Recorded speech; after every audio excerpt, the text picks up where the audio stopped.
ನಮಸ್ಕಾರ ಸ್ನೇಹಿತರೆ, ಹೇಗಿದ್ದೀರಾ ಎಲ್ಲರೂ? ನೀವೆಲ್ಲರೂ ಚೆನ್ನಾಗಿದ್ದೀರಾ ಅಂತ ಭಾವಿಸ್ತಾ ಇವತ್ತಿನ ರೆಸಿಪಿ ಸ್ಟಾರ್ಟ್ ಮಾಡ್ತಾ ಇದ್ದೀನಿ. ರೆಸಿಪಿ ಬೇಳೆ ರಸಮ್ ಅಥವಾ ಬೇಳೆ ಸಾಂಬಾರು, ಯಾವ ರೀತಿ ಬೇಕಾದರೂ ಕರಿಬೋದು. ತುಂಬಾ ಸಖತ್ತಾಗಿರುತ್ತೆ. ಹಾಗೆ ಇದು ಅನ್ನಕ್ಕೂ ಆಗುತ್ತೆ, ಮುದ್ದೆಗೂ ಆಗುತ್ತೆ ಮತ್ತು ಇಡ್ಲಿಗೂ ಆಗುತ್ತೆ. ಅಷ್ಟು ಸೂಪರಾಗಿ ಇರೋವಂಥ ರಸಮ್ನ ಸ್ಟಾರ್ಟ್ ಮಾಡ್ತಾ ಇದ್ದೀನಿ. ಅದಕ್ಕಿಂತ ಮುಂಚೆ ನೀವೆಲ್ಲರೂ ನನ್ನ ಚಾನಲ್ನ ಸಬ್ಸ್ಕ್ರೈಬ್ ಮಾಡ್ಕೊಂಡು ಸಪೋರ್ಟ್ ಮಾಡಿ. ಹಾಗೆ ಈ ವಿಡಿಯೋನ ಎಲ್ಲೂ ಸ್ಕಿಪ್ ಮಾಡದೆ ಪೂರ್ತಿಯಾಗಿ ನೋಡಿ. ಕುಕ್ಕರ್ ಇಟ್ಟು ಕುಕ್ಕರಲ್ಲಿ ನೀರು ಬಿಸಿ ಆದಮೇಲೆ ನಾನು 1 ಕಪ್ಪಷ್ಟು ಬೇಳೆನ ತೊಳೆದು ಕುಕ್ಕರ್ಗೆ ಹಾಕಿದ್ದೀನಿ. ಈಗ ಇದಕ್ಕೆ ಸ್ವಲ್ಪ ಟರ್ಮರಿಕ್ ಹಾಕ್ತಾಯಿದ್ದೀನಿ. ಟರ್ಮರಿಕ್ ಹಾಗೆ ಸ್ವಲ್ಪ ಆಯಿಲ್ ಹಾಕ್ಬಿಟ್ಟು 2ರಿಂದ 3 ವಿಷಲ್ ಬೇಳೆನ ಬೇಯಿಸ್ಕೊಳ್ಳೋಣ. 2ರಿಂದ 3 ವಿಷಲ್ ಬಂದರೆ ಬೇಳೆ ಚೆನ್ನಾಗಿ ಬೆಂದಿರುತ್ತೆ.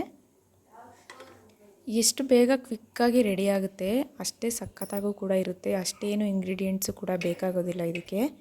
ನೋಡಿ, ಈಗ ನಾನು ಬೇಳೆ ಹಾಕಿ ಅರಿಶಿನ ಹಾಗೆ ಎಣ್ಣೆ ಹಾಕಿ ಕುಕ್ಕರ್ ಮುಚ್ಚಳನ ಮುಚ್ತಾ ಇದ್ದೀನಿ.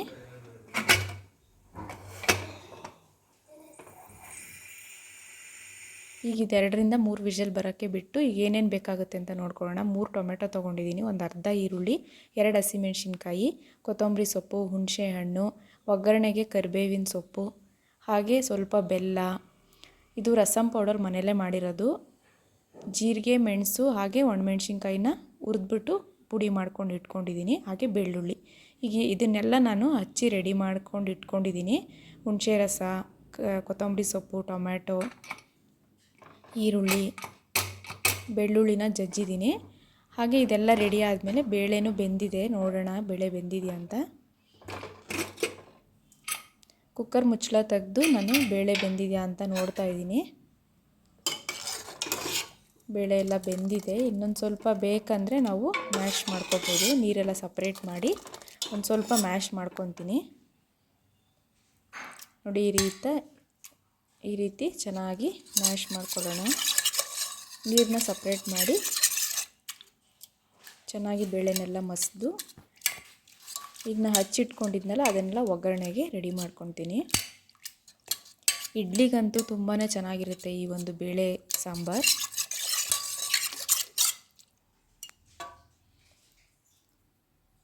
ನೀರನ್ನ ಸಪ್ರೇಟ್ ಮಾಡಿ ಇಟ್ಕೊಂಡಿದ್ದೀನಿ. ಎಷ್ಟು ಬೇಕಷ್ಟು ನೋಡಿಕೊಂಡು ಲಾಸ್ಟಿಗೆ ಹಾಕ್ಕೋಬೋದು. ಒಂದು ಬಾಣಲಿ ಬಿಸಿಗಿಟ್ಟು ಅದಕ್ಕೆ 1-2 ಸ್ಪೂನ್ ಆಯಿಲ್ ಹಾಕಿದ್ದೀನಿ. ಆಯಿಲ್ ಬಿಸಿ ಆದ ನಂತರ ಸಾಸಿವೆ ಹಾಕ್ಕೊಂಡೆ. ಸಾಸಿವೆ ಆಗಿದ ನಂತರ ಕರಿಬೇವಿನ ಸೊಪ್ಪು ಹಾಗೆ ಬೆಳ್ಳುಳ್ಳಿ ಜಜ್ಜಿ ಇಟ್ಕೊಂಡಿದ್ವಲ್ಲ ಆ ಬೆಳ್ಳುಳ್ಳಿನೂ ಕೂಡ ಸೇರಿಸ್ಕೊತಾ ಇದ್ದೀನಿ.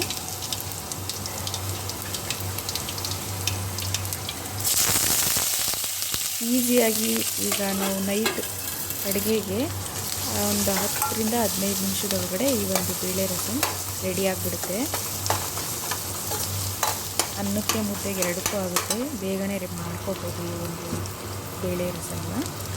ಈರುಳ್ಳಿ ಹಾಕಿದೆ, ಕರಿಬೇವಿನ ಸೊಪ್ಪು ಹಾಕಿ ಸ್ವಲ್ಪ ಟರ್ಮರಿಕ್ ಹಾಕಿದ್ದೀನಿ. ಬೇಳೆ ಬೇಯಬೇಕಾದ್ರೆ ಸ್ವಲ್ಪ ಹಾಕಿದೆ. ಇವಾಗ ಒಂದು ಸ್ವಲ್ಪ ಹಾಕಿ ಅಂದರೆ ಸಿಮ್ಮಲ್ಲೇ ಇಟ್ಕೊಂಡು ಸ್ವಲ್ಪ ಈ ಥರ ಫ್ರೈ ಆಡಿಸ್ಕೊತಾ ಇರೋಣ.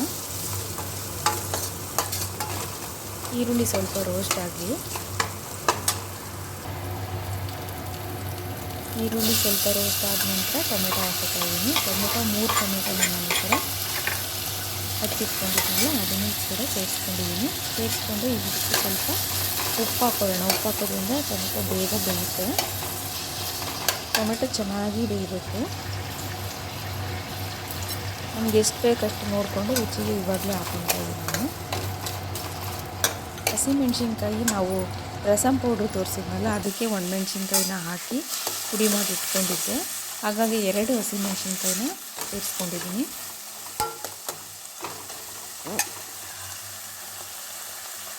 ಇದೊಂದು 5 ಮಿನಿಟ್ಸ್ ಬೇಯಲಿ ಟೊಮೆಟೊ. ಇವಾಗ ಆಗಿದೆ. ಒಂದು 5 ನಿಮಿಷ ಆದಮೇಲೆ ನೋಡಿ ಟೊಮೆಟೊ ಎಲ್ಲ ಚೆನ್ನಾಗಿ ಬೆಂದಿದೆ.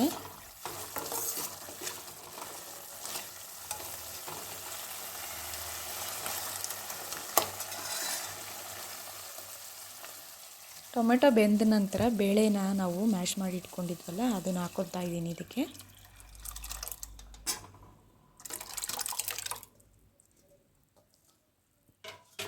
ಹಾಕ್ಕೊಂಡು ನೀಟಾಗಿ ತಿರುಗಿಸ್ಕೊಂಡು ಒಂದು ಕುದಿ ಬರೋವರೆಗೂ ಬಿಡಿ. ಇದು ಒಂದು ಕುದಿ ಬಂದ ನಂತರ ನಾವು ಇದಕ್ಕೆ ಸ್ವಲ್ಪ ಸಾಂಬಾರು ಪೌಡರ್ನ ಆ್ಯಡ್ ಮಾಡ್ಕೊಳ್ಳೋಣ. ಒಂದು 1/4 ಸ್ಪೂನಷ್ಟು ನಾವು ತರಕಾರಿ ಸಾಂಬಾರ್ಗೆ ಹಾಕ್ತೀವಲ್ಲ ಅದನ್ನು ಹಾಕ್ಕೊಳ್ಳೋಣ.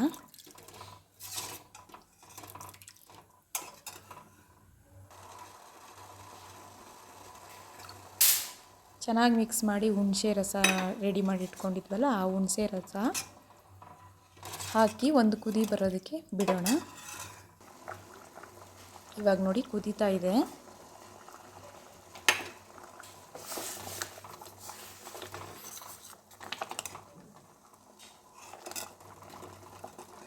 ಈಗ ಒಂದು ಕುದಿ ಬಂದ ನಂತರ ರಸಂ ಪೌಡರ್ನ ಹಾಕ್ಕೊತಾ ಇದ್ದೀನಿ. 1 ಸ್ಪೂನಷ್ಟು ರಸಂ ಪೌಡರ್ ಹಾಕಿದ ನಂತರ ಒಂದ್ಸರಿ ಮಿಕ್ಸ್ ಮಾಡ್ಕೊಳ್ಳಿ. ನಂತರ ಇದಕ್ಕೆ ಸ್ವಲ್ಪ ಬೆಲ್ಲನ ಸೇರಿಸ್ಕೊತಾ ಇದ್ದೀನಿ. ಬೆಲ್ಲ ಬೇಕಂದರೆ ಹಾಕ್ಕೊಳ್ಳಿ, ಚೆನ್ನಾಗಿರುತ್ತೆ. ಬೇಡ ಅಂತಂದರೆ ಸ್ಕಿಪ್ ಕೂಡ ಮಾಡ್ಬೋದು. ಹುಣಸೆ ರಸ, ಬೆಲ್ಲ, ರಸಂ ಪೌಡರ್ ನೋಡಿ, ಇದು ಸಾಂಬಾರು ಪೌಡರ್. ಸ್ವಲ್ಪ ಒಂದು 1/4 ಸ್ಪೂನಷ್ಟು ಸಾಂಬಾರು ಪೌಡರ್ನ ಹಾಕ್ಕೋತಾ ಇದ್ದೀನಿ.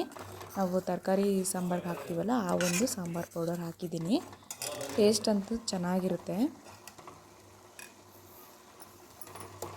ಇದೆಲ್ಲ ಹಾಕಿದ ನಂತರ ಒಂದು 2 to 3 ಮಿನಿಟ್ಸ್ ಇದೇ ಥರ ರಸಂ ಚೆನ್ನಾಗಿ ಬೇಯಬೇಕು.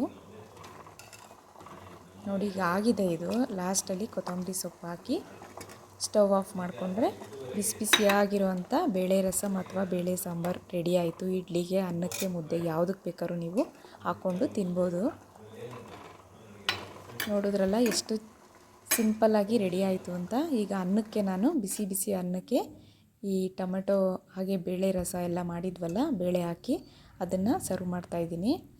ಇದಕ್ಕೆ ಬಿಸಿ ಅನ್ನಕ್ಕೆ ಈ ರಸಂ ಹಾಕ್ಕೊಂಡು ತುಪ್ಪ ಹಾಕ್ಕೊಂಡು ತಿಂತಾಯಿದ್ರೆ ಸಖತ್ತಾಗಿರುತ್ತೆ. ನೀವು ಟ್ರೈ ಮಾಡಿ. ಹಾಗೆ ಈ ಒಂದು ಬೇಳೆ ರಸ ನಿಮಗಿಷ್ಟ ಆದರೆ ಪ್ಲೀಸ್ ಲೈಕ್ ಮಾಡಿ. ಹಾಗೆ ನಿಮ್ಮ ಫ್ರೆಂಡ್ಸ್ ಆ್ಯಂಡ್ ಫ್ಯಾಮಿಲಿಗೂ ಕೂಡ ಶೇರ್ ಮಾಡಿ. ನಮ್ಮ ಚಾನಲ್ನ ಹೀಗೆ ಸಪೋರ್ಟ್ ಮಾಡ್ತಾಯಿರಿ. ಚಳಿಗಂತೂ ಈ ರಸಂ ಚೆನ್ನಾಗಿರುತ್ತೆ. ನೋಡಿದ್ರಲ್ಲ, ಫೈನಲಾಗಿ ಈ ಥರ ಕಾಣ್ತಾ ಇದೆ. ಓಕೆ ಫ್ರೆಂಡ್ಸ್, ಮತ್ತೆ ಸಿಗ್ತೀನಿ ಮುಂದಿನ ರೆಸಿಪಿಯೊಂದಿಗೆ. ಅಲ್ಲಿವರೆಗೂ take care, bye. Thank you for watching.